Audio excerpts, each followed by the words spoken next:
When it arrived, the teardrops started. 10 Nashville musicians who stood behind somebody else's microphone and then walked out in front of one. You know these names. You've got their records. But you probably don't know that before any of them sang a note that mattered to you, they were the bass player, the steel player, the kid on piano nobody introduced. Tonight, the guys and the girl in the back of the picture, and how every one of them ended up on the cover. I should have held you, but I let you go. Now I'm the one. Number 10, Steve Wariner. Memory is something I'm not over yet. He was 17 years old and he hadn't finished high school yet, and Dottie West just offered him a job. Here's how it happened. Wariner grew up in Indiana, playing bass in his father's band by the time he was 10. Your memory. One night, he's performing at a club in Indianapolis, and Dottie West is in the room. She hears him. She doesn't offer him a record deal. She offers him a bass chair in her road band. No use, 'cause I still love you. Now think about what that means for a 17-year-old. He hasn't got his diploma. His mother is standing right there, and the story goes that Dottie put her arm around her and promised she'd be his mother when his own couldn't be.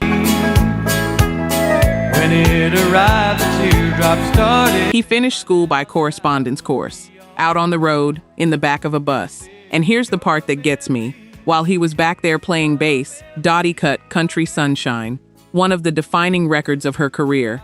Wariner played on a version of it, 1973. Your memory was not invited to my party. He's a teenager. He's already on tape behind a legend, and nobody watching that show knew his name.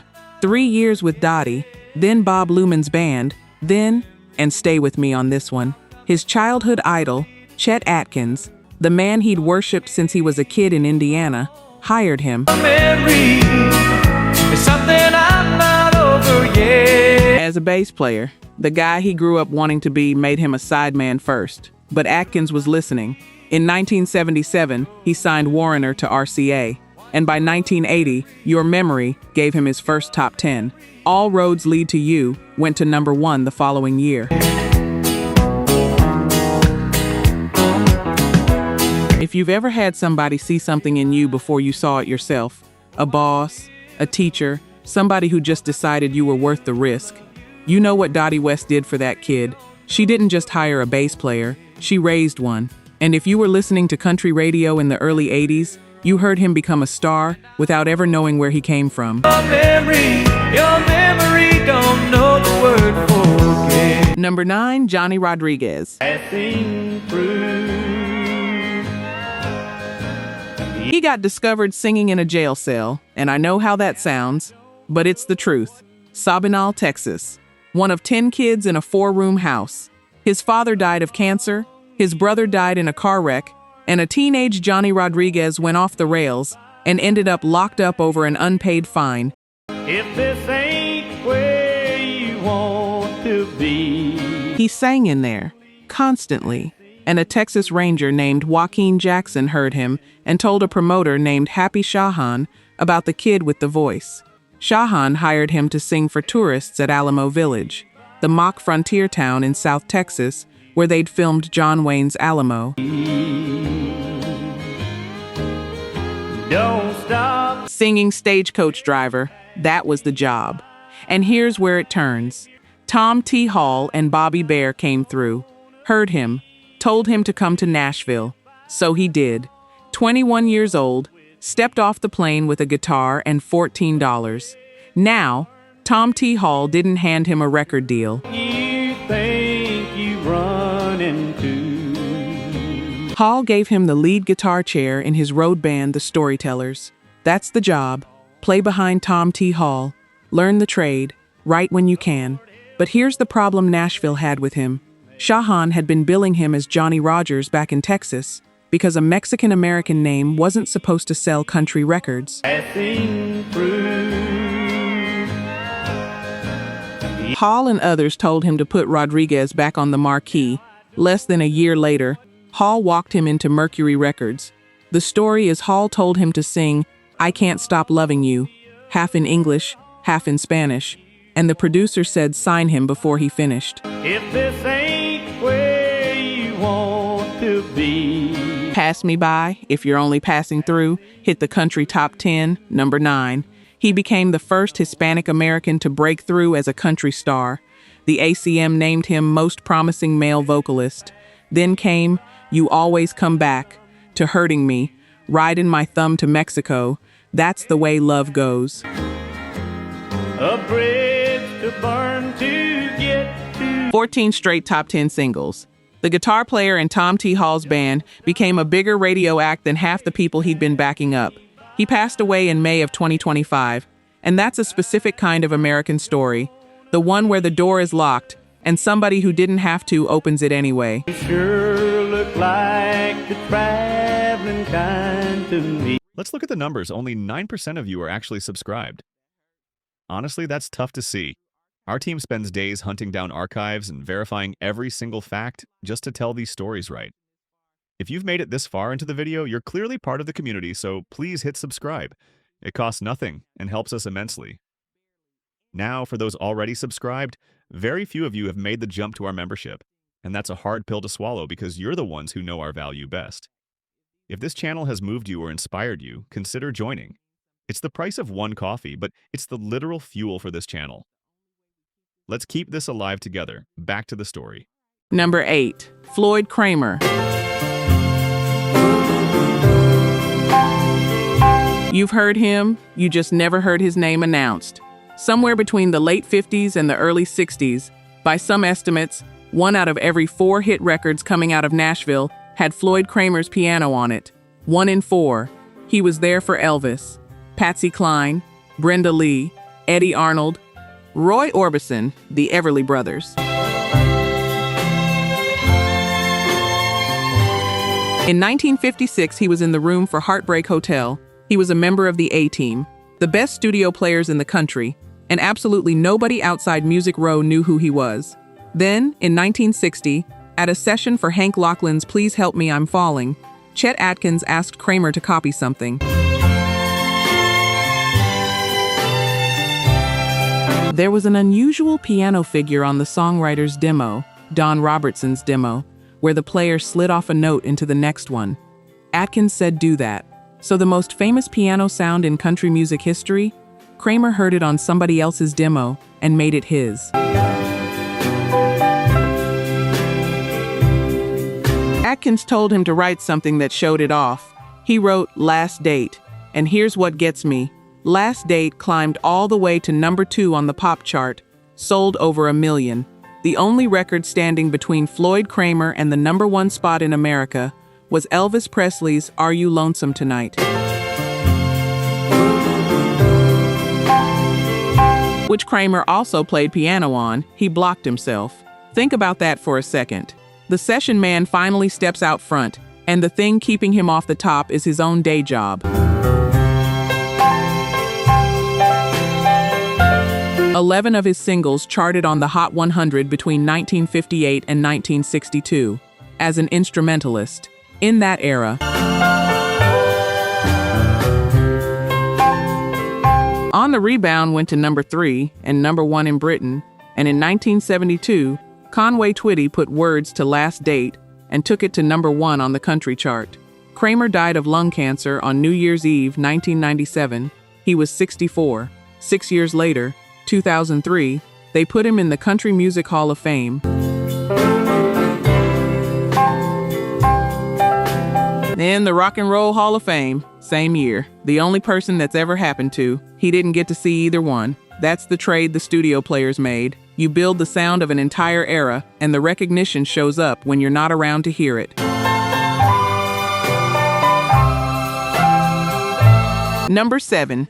Barbara Mandrell. But I'd only be sorry, 'cause drinking double. At 11 years old, she was getting paid to demonstrate steel guitars at a trade show in Chicago. Not perform, demonstrate, like a salesman, except she was a kid, and she was better than the grown men in the room. I'd pour me a drink. A country performer named Joe Mathis heard her there and put her in his Las Vegas act, then got her a regular spot on the Los Angeles TV show Town Hall Party, Pedal Steel, Triple Neck. They started calling her the Princess of Steel. And then at 13, she went out on a national package tour headlined by Johnny Cash. Another sleepless night, and it's the same old. You want to know who else was on that bill? Patsy Cline, George Jones, June Carter. And Barbara Mandrell wasn't the opening act. She was the steel player. She was standing behind Patsy Cline, playing her instrument on Patsy Cline's shows. Tossing, turning, trying to forget. I could be lying. She also played steel behind Red Foley, Little Jimmy Dickens, Tex Ritter. Because she was underage, she roomed with Patsy on the road. And Patsy wrote to a friend about her, called her a 13-year-old doll who played steel guitar out of this world. Here's the thing about that. Sleeping all alone, oh, sleeping single in a double bed. Every one of those artists is a monument now. And she was the kid in the back playing behind them before she could drive. Then the family band. Military bases across the U.S. and Asia. She picked up bass, banjo, saxophone, dobro along the way. Married at 18. Quit music entirely, and she'd have stayed quit, except she went and watched the Grand Ole Opry live one night and turned to her father and said she could do that. He told her he'd bet his last penny on her. Columbia signed her in 1969, Grand Ole Opry member by 1972. Now I'm the one sleeping all alone, oh, sleeping. First number one in 78 with Sleeping Single in a Double Bed. Then, I Was Country When Country Wasn't Cool. And in 1980, the CMA named her Entertainer of the Year. Then they did it again, in 1981, the first artist ever to win it back-to-back. People in the industry had assumed you couldn't win that twice. Things I wish I'd said. I should have held you, but I let you go. She retired from performing in 1997, on her own terms, at the top. In 2009, she went into the Country Music Hall of Fame, alongside Roy Clark and session harmonica legend Charlie McCoy. And she became the only woman ever inducted into the Steel Guitar Hall of Fame. Not the singer, the steel player. Sleeping single in a double bed. Thinking over. Number 6, Charlie Daniels. The first time he played on a Bob Dylan session, somebody told him he was playing too loud. 1969. Columbia Studio A, Nashville. Dylan is cutting Nashville Skyline, the record that would drag the entire rock world's attention down to Music Row. His regular guitarist isn't available. It made an evil hiss. Then a band of demons joined in. It sounded something like this. Producer Bob Johnston calls a session guy he trusts. Charlie Daniels was supposed to play on one song. He finishes. He's packing up.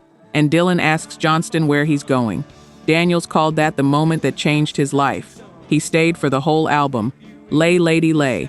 I threw it all away. Flipped his fingertips, he rolled up his bow. And then he pulled his bow across the strings. Tonight I'll be staying here with you.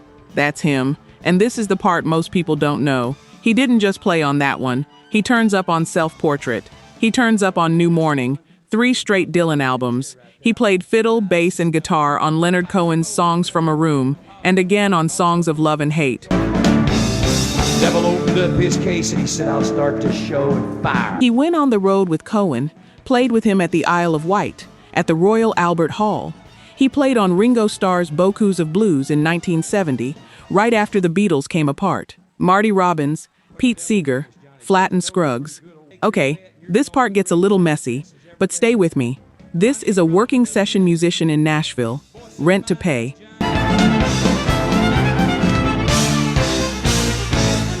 He's not a star. He's a hired hand who happened to be the hired hand for some of the most important records of the era. And if you owned all of them, you still wouldn't have known his name. And honestly, I'd argue that stretch made him. Because he came out of those rooms with an understanding of how far country could stretch that most of Music Row didn't have. It made an evil hiss. Then a band of demons joined in. It sounded something like this. He started producing, cut a solo record for Capitol in 1970, formed the Charlie Daniels Band by 72, Uneasy Rider broke pop in 73, The South's Gonna Do It Again, and then 1979, The Devil Went Down to Georgia. The guy who got told to play quieter built a career out of playing louder than anybody. Number 5, Ronnie Milsap. I can't go on hurting. He was in the building. That's it. That's the entire reason. January 1969, American Sound Studio, Memphis. Elvis Presley has come back to town to make a record that will save his career, and there is no piano player. Smoky Mountain rain, I'll keep on searching. Chips Moman, running the room, knows there's a blind kid from North Carolina somewhere in that building who plays. He says bring him in, introduces him. Elvis, this is Ronnie Milsap. That was about it, the way Milsap tells it. Then they cut Kentucky Rain. Milsap played grand piano on it live while Elvis sang, and Elvis kept telling him, more thunder on the piano. That was the only direction he got. Play what you feel, more thunder. You know that record. Everybody knows that record. That's a session player nobody hired and nobody planned for. Keeps on calling. I keep on calling. He sang the high harmony on it too, and he's on Don't Cry Daddy. Now here's the connection almost nobody makes. Kentucky Rain was written by a young songwriter named Eddie Rabbitt, who would go on to become a country star himself. Hold on to that, because Milsap was going nowhere fast. Smoky Mountain rain. 4 years in Memphis, R&B records, house band at a club called TJ's 6 nights a week till dawn. He's on an Elvis single and he still can't make a record he's happy with. And then Charlie Pride walked into a room where Milsap was playing rock and soul and told him to go to Nashville and make country music. He went, December of 1972, started out playing piano at Roger Miller's King of the Road Motor Inn, signed with Pride's manager, signed with RCA in 73, I Hate You hit the country top 10, then 1974, his first number 1. The song was called Pure Love, written by Eddie Rabbitt. The same man who wrote the Elvis record Milsap had played piano on 5 years earlier, back when he was just the guy who happened to be in the building. 40 number 1 country hits, 6 Grammys, CMA Entertainer of the Year in 1977. You know that feeling when the thing you thought was a dead end turns out to be the road? Keeps on calling. I keep on calling. Number 4, Roger Miller. Dang me, they ought to take a rope and hang me. He auditioned for Chet Atkins and was so nervous he sang one song in 2 different keys. Atkins, kindly, told him to come back when he had more experience.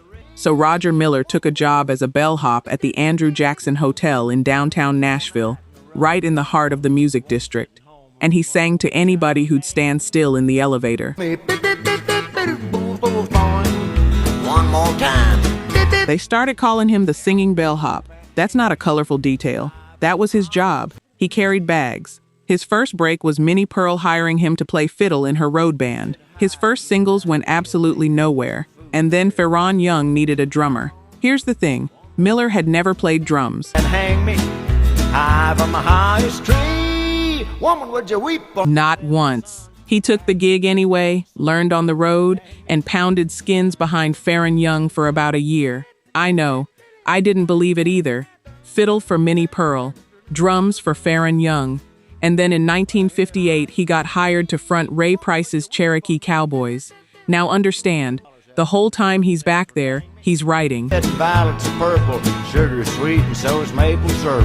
I'm the 7th. And the songs are better than the gigs. He talked Ray Price into cutting Invitation to the Blues. Jim Reeves took Billy Bayou to number 1 in 59. He and George Jones co-wrote Tall, Tall Trees, which went nowhere in 1957 and went to number 1 for Alan Jackson almost 40 years later. I bought 5, and I spent the groceries and half the rent. I like 14. That's the loneliest position in music. You're the drummer, but you wrote the hit the singer's about to sing. Then 1964 happens. Dang Me, Chug-a-Lug, King of the Road. He won 11 Grammys across 2 years. 11. Nobody had ever done anything like it in country music. One more time. And here's the small, strange thing that ties this whole list together. Years later, a blind piano player from North Carolina came to town and got a job playing at a motor inn that Roger Miller owned. That was Ronnie Milsap. The bellhop ended up with a hotel. Miller died in 1992 at 56. They filled the Ryman for him. Country Music Hall of Fame, 1995. Out of 7 sons, Baptist a pistol, I'm a son of a gun. Well, dang me. Number 3, Marty Stuart. There's a girl trying to steal my heart, and I'm August 3rd, 1972. A 13-year-old boy gets off a Greyhound bus in downtown Nashville in the dark and walks to the Ryman Auditorium just to look at it. Roland White picks him up in a '65 Impala. The next day, they get on Lester Flatt's tour bus at a Gulf station in Hendersonville and drive to Delaware to play a festival. in her eyes, there's mystery. Flatt hired him on the spot, permanently, and then took responsibility for making sure the kid kept up with his schooling. 13 years old, playing mandolin and guitar in Lester Flatt's Nashville grass. He stayed 6 years, until Flatt broke the band up in '78 for his health. She could tear it apart, I'm tempted.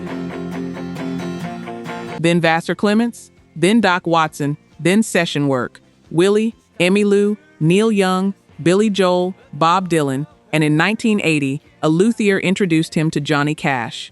Cash looked at him and said, "Good to meet you, son. Where have you been?" Stewart said, "Getting ready." Even though 6 years in Johnny Cash's band. Guitar, mandolin, harmony vocals. He even married Cash's daughter. Now here's where the story should turn into a coronation. It doesn't. He signed with Columbia. Arlene made the top 20 in 1985, and then nothing. The follow-up singles died. Okay, we're on our way to the stage. Hey, what'd you say her name was again? That's Katie. Columbia recorded a whole album with him, Let There Be Country, and refused to put it out. In 1988, his marriage ended, and his label was done with him, and Marty Stuart went home to Mississippi. tempted and tried. Think about that. He'd been a professional musician since he was 13. He'd stood next to Lester Flatt and Johnny Cash. And at 29, he was back in Philadelphia, Mississippi, with a shelved record and no deal. You know how that goes when the phone stops ringing? Jerry Sullivan called and asked him to come play mandolin with the family gospel group again. Just play. And that's what put him back on his feet. MCA signed him in 1989. Hillbilly Rock came out that October. The title track went top 10. Then Tempted. Then Little Things. Then the Travis Tritt duets. And Columbia, the label that wouldn't release his album, finally put it out in 1992, once he didn't need them anymore. Country Music Hall of Fame, 2020. Let's hear a big round of applause for Marty Stuart. Number 2, Ricky Skaggs. They only got on stage because the headliner was running late. West Virginia, 1970. 2 teenagers, Ricky Skaggs and his friend Keith Whitley, drove out to see Ralph Stanley play. Stanley calls the club and says he's going to be late. The owner needs somebody to keep the crowd from walking out.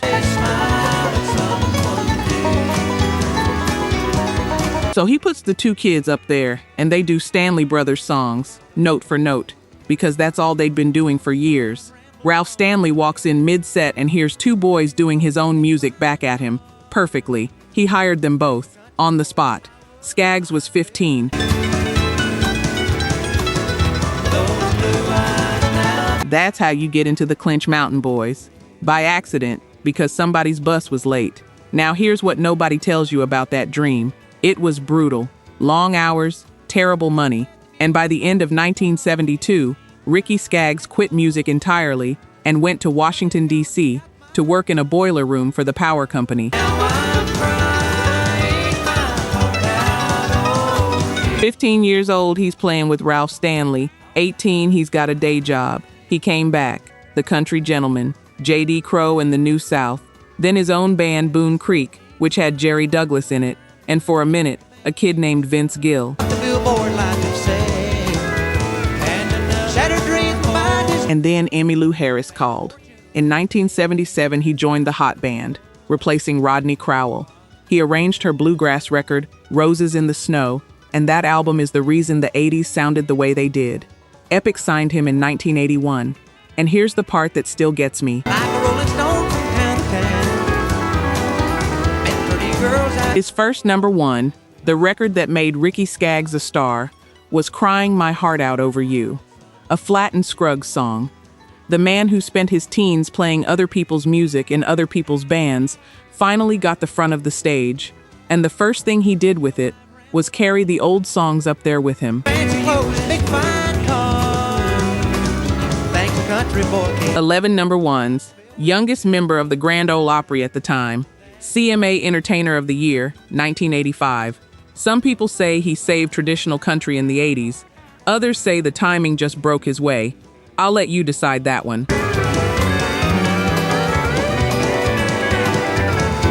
Number 1, Willie Nelson. Can't wait to get on the road again. On the road again. And Ray Price needed a bass player. Willie Nelson could not play bass. 1961. Willie's in Nashville, broke, writing for Pamper Music for about $50 a week. Ray Price co-owns the publishing company. Price hears his bass chair is opening up in the Cherokee Cowboys, and Willie asks for the job. Our way, and our way is on the road. The way Willie tells it, Ray never asked whether he could play bass, which he couldn't. He got it anyway.